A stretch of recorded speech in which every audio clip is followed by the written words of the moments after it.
All right, Dwayne, another couple of fun matchups we got going.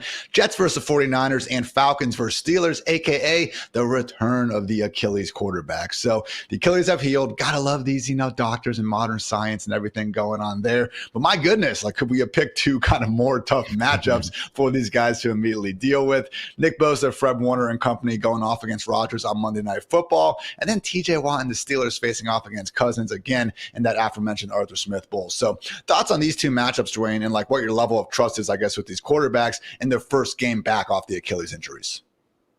Yeah, I mean, this is not easy. I mean, if you look at our DVP tool, which stands for defense versus position over at FantasyLife, we keep all this data for you. And just looking at last year, and I'm always careful, Ian, with looking at defense from the year before and how much signal we really give that in week one. But in these two cases, we actually have a couple defenses that have been pretty good for a while right now, especially the 49ers.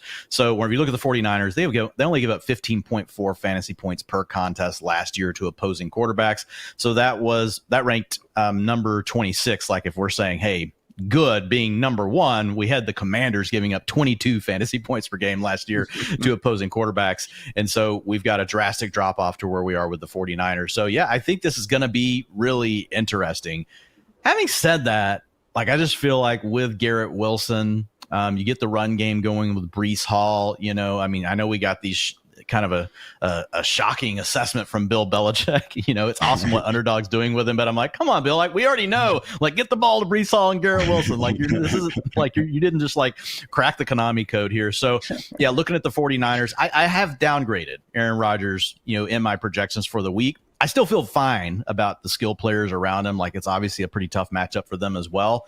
And then Kirk Cousins, whenever we look at him versus the Steelers, last season, this wasn't quite as bad, but 15.6, I mean, right there. I mean, they're in the same range. They're healthier. The Steelers were playing with a lot of injuries. 49ers had a few too, but the Steelers were dealing with a lot of injuries through last year, and we're still able to be so respectable on defense. So I think there's a chance, especially week one, where they're fully healthy, that this is a better unit than what you were dealing with last season. Now, again, Kirk Cousins, if he's healthy and right, he has enough weapons to beat any defense because you've got Drake London on the outside. You've got Kyle Pitts who can be working that seam. He is a true mismatch, guys, and I think you're going to truly see that this year with the accuracy that you're going to get from Kirk Cousins. And then you got to worry about Bijan Robinson as well.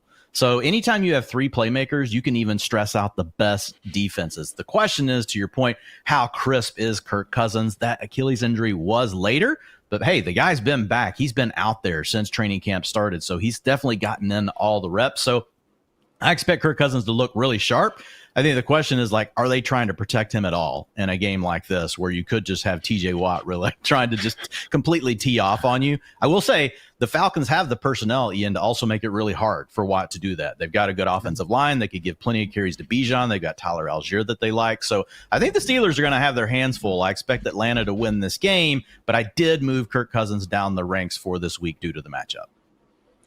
Falcons do return all five starters from last season when they finished as, I believe, PFF's fourth-ranked offensive line. And accordingly, PFF has them ranked as the league's sixth best unit ahead of 2024. Don't think that's surprising, and that's something, Dwayne, we honestly discussed when it was, kind of Breece Hall versus Bijan Robinson, which, again, I think we both agree the answer is pretty much just yes, both these guys are going to have fantastic years. But the Jets are the group where we are making a bit of a leap forward, and as Belichick mentioned, on paper, their offense does seem to be in a very good position.